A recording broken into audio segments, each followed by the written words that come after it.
Baik, assalamualaikum warahmatullahi wabarakatuh. Nama saya Faruk Ali Nur Abbas, NIM 1908304021, mahasiswa IAT semester 6 kelas 6A Fakultas Usuluddin Adab dan Dakwah. Di sini saya akan mempresentasikan sebuah artikel yang berjudul Fikih dalam Tafsir Berbahasa Sunda, Studi Tafsir Raudhatul Irfan fi Ma'rifat Al-Quran, karya Kiai Haji Ahmad Sanusi, guna untuk menyelesaikan tugas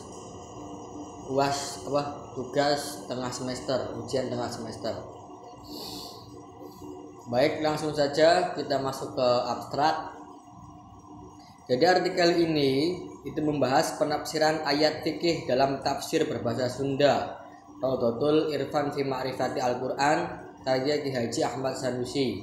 Dengan mempelajari hukum fikih, kita dapat mengetahui aturan yang harus dipatuhi dan mengetahui batasannya. Hukum fikih juga dapat menjadi dasar berperilaku dan rujukan dalam mengambil keputusan penafsiran Al-Quran oleh para ulama lokal yang berkembang di Indonesia. Banyak yang menggunakan bahasa daerah, salah satunya bahasa Sunda. Oleh karena itu sangat menarik jika penelitian ini membahas tentang corak fikih dalam tafsir berbahasa Sunda.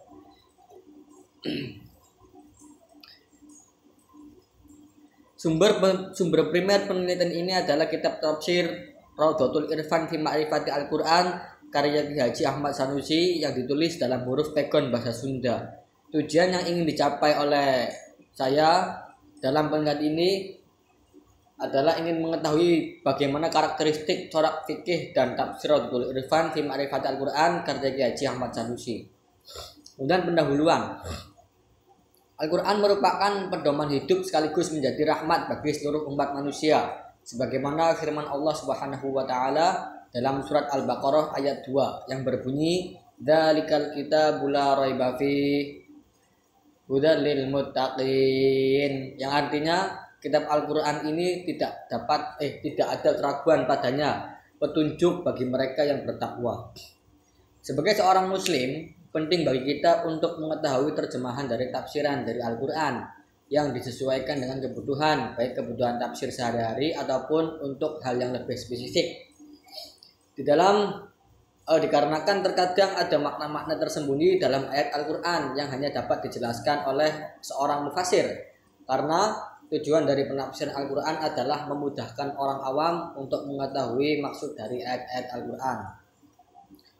Menurut Al-Kilbi dalam kitab At-Tafsir, sebagaimana yang telah dikutip oleh Masuri Sirajuddin Iqbal dan Ahmad Fudholi, bahwa tafsir ialah mensyarahkan Al-Quran, menerangkan maknanya dan menjelaskan apa yang dikehendakinya dengan nasnya atau dengan isyarat ataupun dengan tujuannya. Kehadiran karya-karya tafsir di berbagai wilayah seperti wilayah Timur Tengah yang terhimpun padanya berbagai negara Arab seperti Saudi Arabia, Mesir, Yaman, dan sebagainya, membuktikan bahwa tafsir-tafsir tersebut adalah dalam rangka menjelaskan firman Allah Subhanahu wa taala kepada penduduk setempat. Begitu juga halnya dengan karya-karya tafsir di luar Arab seperti Nusantara. Lahirnya berbagai tafsir Al-Quran di Nusantara juga menjadi bukti bahwa tafsir Al-Quran menjawab problematik yang dihadapi oleh berbagai masyarakat, termasuk masyarakat Indonesia, yang tidak semuanya mengerti dengan bahasa Arab dan tidak semuanya juga mampu untuk menafsirkan Al-Quran, sehingga diperlukan penafsiran terhadap Al-Quran dengan menggunakan bahasa yang dimengerti oleh penduduk di mana umat Islam berkembang. Kemudian upaya penulisan tafsir di Indonesia sudah lama berjalan, dimulai dari karya Abdul Ar-Rauf Singkili Tarjuman Al-Mustafid dalam tulisan Arab Melayu pada abad ke-17 hingga tafsir Rahmat karya Haji Umar di abad ke-20 ini. Pada masa kurang lebih 3 abad itu telah banyak tafsir Al-Quran yang dihasilkan, namun tidak didapatkan keterangan apakah di setiap abad itu benar. Namun tidak didapatkan keterangan apakah di setiap abad itu terdapat tafsir Al-Quran, walaupun terdapat informasi Syekh Nawawi Al-Bantani menulis tafsirnya yang berjudul Tafsir Marah Labib pada abad ke-19. Tetapi tafsir ini terbit di Mekah pada permulaan tahun 1880. Agaknya penulisan tafsir yang terbanyak barulah pada abad ke-20. Di samping ada tafsir yang berbahasa Indonesia, ada pula yang berbahasa daerah. Dalam bahasa Arab Melayu seperti yang ditulis oleh Syekh Abdul Rauf Al-Singkil pada tahun 1615 dan 1693 Masehi dengan karyanya Tarjuman Al-Mustafid Haji Abdul Karim Amrullah pada tahun 1879 sampai dengan 1945 Masehi dengan karyanya Al-Burhan dan risalah Al-Qaul Al-Bayan fi Tafsir Al-Quran oleh Syekh Sulaiman Ar-Rasuli pada tahun 1871 sampai dengan 1970 dalam bahasa Jawa seperti yang ditulis oleh Kiai Haji Muhammad Saleh bin Umar As-Samaroni pada tahun 1820 sampai dengan 1903. Ia menulis Faid Ar-Rahman Fitur Jumah dalam Fitur Jumah Kalam Malik Ad-Dayan Mahmud Yunus pada tahun 1899 sampai dengan 1982 menulis terjemahan Al-Quran ke dalam bahasa Indonesia dengan menggunakan tulisan Arab Melayu. Di Tatar Sunda secara umum belum diketahui bagaimana penerjemahan dan penafsiran Al-Quran awal ke dalam bahasa Sunda. Namun vernakularisasi awal setidaknya tampak pada beberapa kosakata Arab yang mempengaruhi bahasa Sunda seperti pada naskah carita Parahyangan dan Sri Anjayana dari abad ke-16. Selain itu dari studi filologi naskah-naskah Sunda abad ke-18 diketahui bahwa dibanding kajian fikih hanya terdapat sedikit naskah tentang kajian Al-Quran. Ini kiranya menunjukkan bahwa Islamisasi hampir selalu diawali berbagai pembahasan praktik keagamaan fikih dibanding aspek literasi dan intelektual. Ini juga menunjukkan bahwa kajian Al-Quran sudah berkembang setidaknya pada abad ke-18 seiring dengan menguatnya Islam pasca jatuhnya kerajaan Sunda pada tahun 1579. Tafsir Sunda awal jauh sebelum kemerdekaan cenderung menggunakan bahasa Sunda yang relatif bebas dan tidak terlalu menekankan pada tingkatan bahasa. Ini misalnya tampak pada Quranul Adimi karya Mustafa dan sejumlah tafsir Sunda karya Sanusi. Kata aing atau dalam bahasa Indonesianya aku itu kasar, masih secara leluasa digunakan. Kesan berbeda disarankan bila membaca Nurul Bajan, Alkitabul Mubin, ayat suci Layem Panen, Tafsir Sunda, Kroyek dan Al-Razi yang lahir pasca kemerdekaan. Umumnya bahasa Sunda yang digunakan cenderung menekankan aspek kehalusan bahasa atau bahasa hormat. Di Tatar Sunda, penggunaan huruf pegon untuk menulis tafsir Al-Quran dilakukan oleh salah seorang ulama terkenal yang bernama Kiai Haji Ahmad Sanusi pada tahun 1880 sampai dengan 1950 di Jawa Barat. Huruf pegon merupakan tulisan Arab untuk bahasa Sunda, maka diperlukan kemampuan bahasa Sunda sebagai perangkat dasar agar dapat membacanya. Hanya orang yang memiliki kemampuan membaca huruf Arab dan menguasai bahasa Sunda saja yang dapat membaca teks berhuruf pegon tersebut.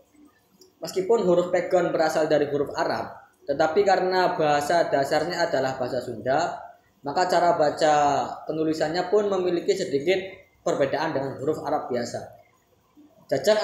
Jajang Rahmana mengidentifikasi terjemahan Sunda ke dalam beberapa periode penting. Pertama, periode 1600-an hingga periode 1900-an yang ditandai dengan adanya penerapan kosakata Arab dalam manuskrip Sunda kuna.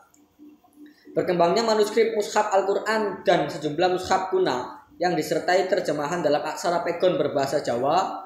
Kedua, periode 1940-an hingga 1930-an yang ditandai dengan semakin berkembangnya terjemahan Sunda beraksara pegon di sejumlah pesantren di Priangan. Selain terdapat penggunaan ayat ke dalam tradisi sastra Sunda, didapati pula tradisi ngalogat di pesantren Sunda yang menggunakan terjemahan Sunda antar baris dan terjemahan yang miring ke bawah, seperti janggotan dan jenggut. Pada periode ini berkembang berbagai keberatan dari sebagian ulama terhadap terjemahan dan tulisan non-Arab terkait Al-Quran dan tafsir, hingga menimbulkan polemik. Kemudian yang ketiga, periode 930-an hingga sekarang ditandai dengan terjemahan yang semakin banyak bermunculan dalam aksara Roman atau Latin dan terus diproduksi hingga saat ini.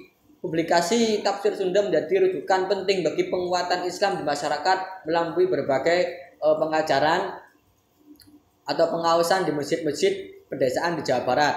Karenanya bisa dipahami bila beberapa tafsir Sunda memiliki peranan penting dalam penyebaran agama Islam atau gagasan Islam secara modernis. Di dalamnya tercermin respons kritis terhadap kondisi sosial keagamaan masyarakatnya yang didominasi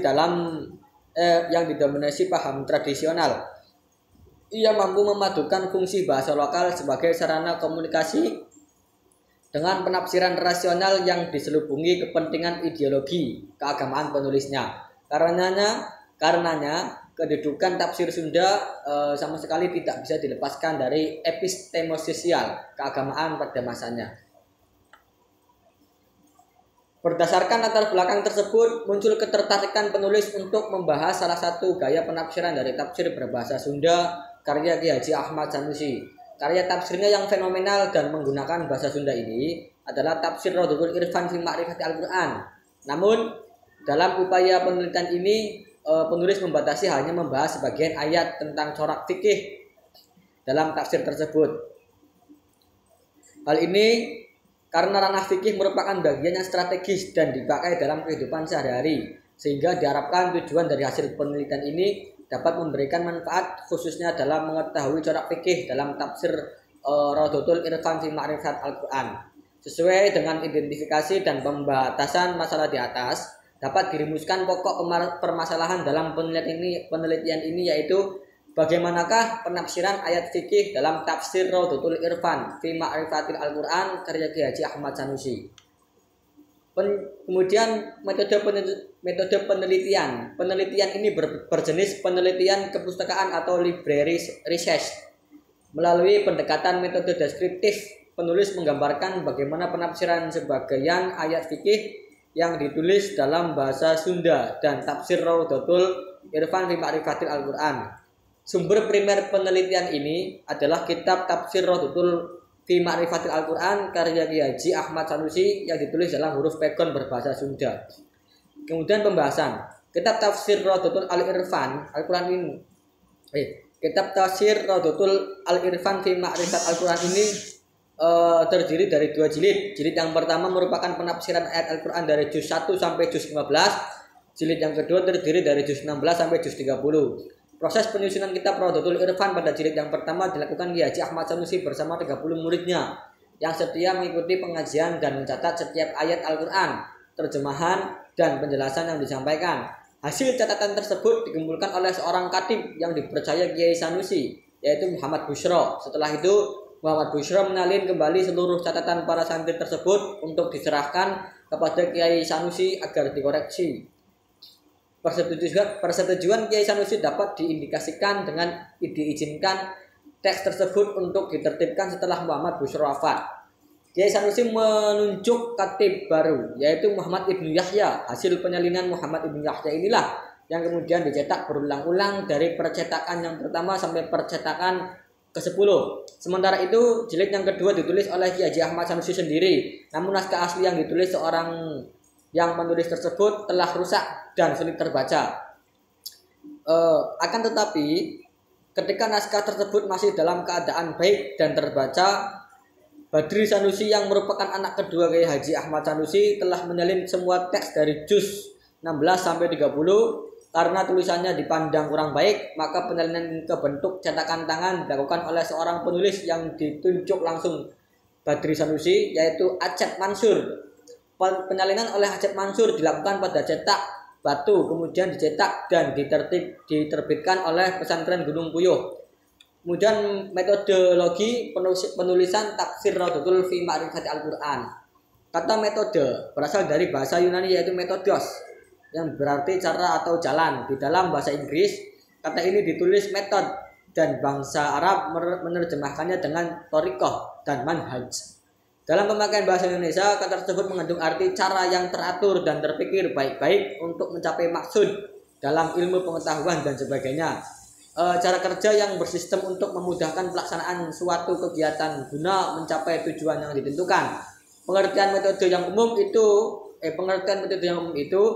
pada berbagai objek baik berhubungan dengan pemikiran dan penalaran akal maupun menyangkut pekerjaan fisik. Jadi dapat dikatakan metode adalah salah satu sarana yang amat penting untuk mencapai tujuan yang telah ditetapkan. Dalam kaitan ini, maka metode penelitian tafsir ialah suatu cara yang teratur dan terpikir baik-baik untuk menelusuri kembali berbagai penafsiran ayat-ayat Al-Quran yang pernah diberikan oleh ulama atau untuk mendapatkan penafsiran baru yang cocok dengan perkembangan zaman, tidak keluar dari yang dimaksudkan Allah dalam ayat-ayat Al-Quran.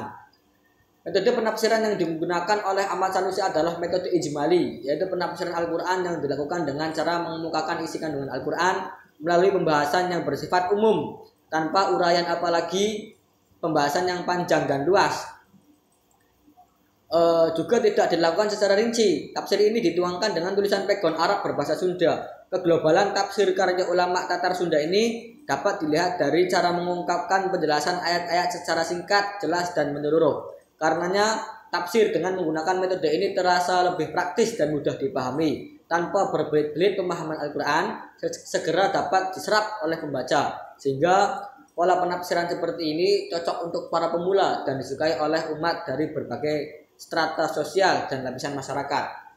Kemudian apabila ditinjau dari sumber tafsir, maka terdapat 3 macam tafsir, yaitu tafsir bi ar-riwayah, bi al-maksur, tafsir bi ad-dariyah, bi al-maqul, dan tafsir campuran antara tafsir bi ar-riwayah dan tafsir bi ad-dirayah. Kemudian jika dilihat dari sistem penjelasannya ada 4 macam. Tafsir ijmali, tafsir muqarin, tafsir tahlili, dan tafsir maudu'i.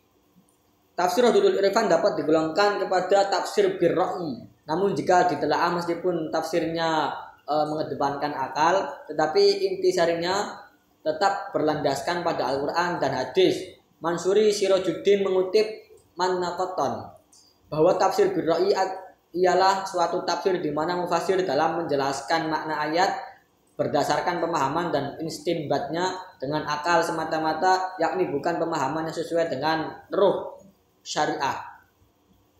Para ulama berbeda pendapat mengenai boleh tidaknya penafsirkan Al-Quran dengan ar-ra'yu. Sebagian ulama menolak menafsirkan Al-Quran dengan ar-ra'yu, sedangkan sebagian ulama yang lain menerima dan membolehkan tafsir bir al-ra'yi. Di awal surat Haji Ahmad Sanusi menerangkan tentang surat tersebut secara umum. Apakah surat tersebut Makkiyah atau Madinah atau Madaniyah, serta jumlah ayatnya.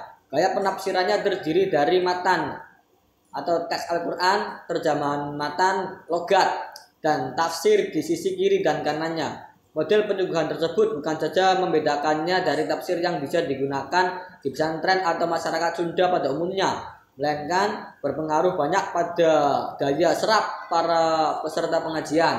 Pengertian perkata yang ada dalam tafsir ini dampaknya diilhami oleh tafsir Jalalain karya Jalaluddin As-Suyuti dan Jalaluddin Al-Mahalli yang banyak dipergunakan di lingkungan pesantren Jawa. Karakteristik tafsir Rawdatul Irfan: setiap kitab tafsir yang ditulis oleh mufasir memiliki corak yang berbeda dengan kitab yang lainnya. Perbedaan tersebut sangat tergantung pada kecenderungan, keahlian, minat, dan sudut pandang penulis yang dipengaruhi oleh latar belakang pengetahuan dan pengalaman serta tujuan yang ingin dicapai penulisnya. Aliran pemikiran Ahmad Sanusi dalam bidang akidah menganut paham ahli sunnah wal jamaah yang dikenal dengan aliran sunni, sedangkan dalam bidang fikih ia menganut paham fikih syafi'i. Hal ini dilatar belakangi salah satunya karena guru-guru Ahmad Sanusi baik ketika belajar di wilayah Jawa Barat maupun ketika bermukim di Mekah, hampir semua penganut paham ahli sunnah wal jamaah dalam bidang akidah dan bermadhab Syafi'i dalam bidang fikih. Demikian pula kitab-kitab yang dipelajari adalah kitab-kitab dari kalangan Sunni bermadhab Syafi'i. Karakteristik atau corak penafsiran yang digunakan oleh penulis dalam tafsir Rawdatul Irfan ini bersifat umum. Artinya penafsiran yang diberikan tidak didominasi oleh suatu warna atau pemikiran tertentu. Semua menggunakan pemahaman ayat secara netral tanpa membawa pesan khusus seperti akidah, fikih, dan tasawuf. Kiai Haji Ahmad Sanusi dalam menjalankan misi dakwanya agar sampai pada masyarakat adalah dengan menerjemahkan Al-Quran ke dalam bahasa Sunda. Tujuan Al-Quran diterjemahkan dalam bahasa Sunda agar nilai-nilai keislaman bisa ditransformasikan secara langsung dan mudah dipahami dan diterima oleh masyarakatnya. Tafsir Sunda bisa menjadi bagian dari indikator kuatnya pengaruh Islam ke dalam kehidupan masyarakat Sunda, sekaligus membuka banyak peluang masuknya nilai budaya Sunda ke dalam produk pembahasan lokal tersebut. Semakin tinggi apresiasi terhadap kitab suci itu, maka semakin kuat pula kecenderungan pengaruh Islam dalam kehidupan masyarakat. Kemudian adapun semangat pragmatis yang disusunnya adalah proses pembumian ajaran Al-Quran kepada masyarakat Muslim, khususnya masyarakat Sunda, dengan melakukan vernakularisasi atau pembahasa lokalan yang dituangkan dengan tulisan pegon berbahasa Sunda. Terdapat 5 tujuan dalam menjelaskan dinamika terjemahan Al-Quran bahasa Sunda ini. Yang pertama, menjelaskan tentang gambaran umum terjemahan Al-Quran bahasa Sunda, mencakup perkembangan, ragam, dan karakteristiknya. Kemudian yang kedua, menjelaskan rekam proses dinamika penerjemahan Al-Quran dalam bahasa Sunda yang diselenggarakan oleh Puslitbang LKKMO Kementerian Agama tahun 2018 sampai 2019. Kemudian yang ketiga, menjelaskan kesepakatan yang dilakukan tim penerjemah ahli Al-Quran dan ahli bahasa Sunda dalam kegiatan penerjemahan Al-Quran dalam bahasa Sunda tersebut. Kemudian yang nomor 4, menjelaskan negosiasi bahasa sumber Al-Quran dan bahasa sasaran Sunda dalam penerjemahan Al-Quran dalam bahasa Sunda tersebut. Kemudian yang kelima, menjelaskan kecenderungan modernisasi Islam dalam penyusunan terjemahan Al-Quran bahasa Sunda tersebut. Kemudian penafsiran ayat fikih ialah mengetahui hukum-hukum syarak yang berhubungan dengan amalan praktis yang diperoleh dari meneliti dalil-dalil syarak yang terperinci. Dari definisi di atas juga dapat disimpulkan bahwa yang hendak diketahui dalam ilmu fikih adalah masalah-masalah hukum. Masalah-masalah hukum bukannya zat, sifat ataupun pekerjaan itu sendiri. Kiai Haji Ahmad Sanusi dalam menafsirkan ayat-ayat berkaitan dengan fikih cenderung sependapat dengan mazhab Imam Syafi'i. Hal ini dapat dilatar belakangi karena beliau banyak berguru pada guru yang bermazhab Syafi'i. Kemudian khususnya ketika mondok di pesantren Jawa Barat di mana mayoritas ulama bermazhab Syafi'i. Hal ini dapat kita lihat dari penafsiran beliau pada beberapa ayat bawah ini. Pada surat Al-Maidah ayat 5 yang berbunyi, ya ayyuhalladzina amanu idza qumtum ila sholati faghsilu wujuhakum wa aydiyakum ilal marafiqi wamsahu bi ru'usikum warjulakum ila lika'bain wa in kuntum khunuban fatahharu ila akhirih. Makna logatanya matan terjemah, hei eling-eling sakabeh jalma anu iman kabeh ila akhirih. Terjemah bahasa Indonesianya, hai orang-orang yang beriman, jika kamu hendak melaksanakan sholat maka berwudulah dengan membasuh wajah ila akhirih. Tafsirnya nerangkeun wajib wudu ka sakur-sakur jalma anu rek sholat. Fardu wudu anu dina ieu ayat eta 5, hiji ngumbah banget, 2 ngumbah lengan serta sikuna, 3 ngusap sirah, 4 ngumbah suku serta mumuncungana, 5 tartib anu hasil tina susunan ayat ari niat eta dicokot tina hadis. Anu junub utawa hadas gede eta wajib adus. Kemudian poin D, anu gering atawa anu lelempengan atawa kiih ngising pacabak jeung awewe anu lain muhrim lamun eueuh cai kudu tayamum ku taneuh ngebul anu bebersih. Farduna tayamum eta ngusap banget jeung lengan serta sikuna ku eta taneuh menang tayamum supaya ulah jadi karupaken. Dalam menafsirkan surat Al-Maidah ayat 6 ini terkait dengan lafaz lamastum atau alamsu, ya Ahmad Sanusi memberi penafsiran sebagai paantul atau pacabak jeung awewe anu lain muhrim. Alamsu di sini ditafsirkan dengan bersentuhan. Sesuai dengan pendapat Imam Syafi'i mengenai ragam penafsiran terkait alamsu atau mengenai pembatalan wudhu menurut empat ulama mazhab fikih diuraikan sebagai berikut. Yang pertama itu menurut ulama mazhab Hanafi yang dimaksud dengan aulamastumun nisa dalam surat Al-Maidah ayat 6 adalah kiasan dari jima. Kemudian menurut mazhab Maliki serta sebagian dari kalangan mazhab Ahmad, Al-La'its, Ishaq dan Asy-Sya'abi, persentuhan kulit laki-laki dan perempuan hanya membatalkan wudhu apabila disertai rangsangan syahwat atau memang dimaksudkan untuk menimbulkan rangsangan. Tanpa itu maka persentuhan tersebut tidak membatalkan wudhu. Menurut mazhab Syafi'i, persentuhan kulit laki-laki dan perempuan walaupun perempuan yang disentuh itu sudah mati, baik disengaja ataupun tidak, wudhu orang yang menyentuh dan orang yang disentuh tetap batal. Menurut mazhab Hambali, persentuhannya kulit laki-laki dengan kulit perempuan dalam keadaan bersyahwat tanpa penghalang apapun dapat membatalkan wudhu. Wudhu tidak batal jika bersentuhan dengan anak-anak perempuan atau laki-laki yang belum sampai umur 7 tahun. Kemudian kelebihan dan kekurangan tafsir Radudul Irfan fi Ma'rifatil Al-Qur'an. Kelebihannya yang pertama ditulis secara utuh 30 juz oleh Kiai Haji Ahmad Sanusi. Kemudian yang kedua, setiap awal surat Kiai Haji Ahmad Sanusi selalu menjelaskan tentang turunnya surat, jumlah ayat, jumlah kalimat, jumlah huruf dan surat tersebut dalam surat tersebut. Yang ketiga, tafsir Radudul Irfan fi Ma'rifat Al-Qur'an memberi kemudahan dalam memahami ayat-ayat Al-Qur'an, khususnya bagi orang berbahasa Sunda. Penjelasan ayat, kemudian yang keempat, penjelasan ayat ditafsirkan dengan ringkas, tidak bertele-tele sehingga bisa terhindar dari penafsiran yang bersifat Israiliyat. Kemudian kekurangannya menggunakan bahasa Sunda yang masih campur aduk antara bahasa Sunda yang kasar dan halus. Kemudian yang kedua, tidak banyak membahas segi bahasa seperti nahwu, shorof dan balaghah.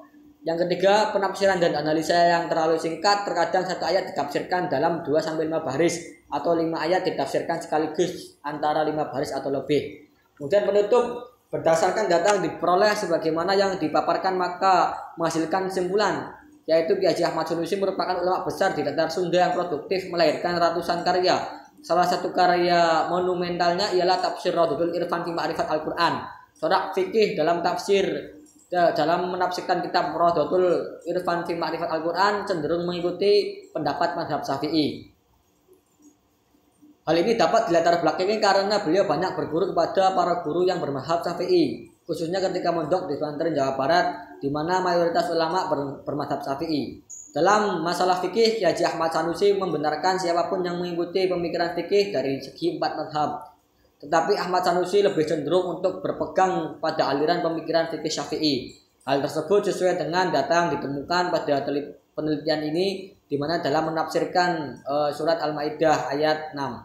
Kiai Haji Ahmad Sanusi menafsirkan alamsu dengan bersentuhan kulit sejalan dengan pendapat Syafi'i, sedangkan mazhab Hanafi menafsirkan alamsu pada ayat tersebut dengan berjima. Di ayat lainnya yaitu dalam menafsirkan lafaz quru pada surat Al-Baqarah ayat 228, Kiai Haji Ahmad Sanusi juga berpegang pada pendapat Imam Syafi'i. Quru di sini berarti masa suci, sedangkan Imam Hanafi dan Imam Hambali menafsirkannya dengan masa haid. Sekian dari saya, kurang lebihnya mohon maaf. Wallahu ala dunya.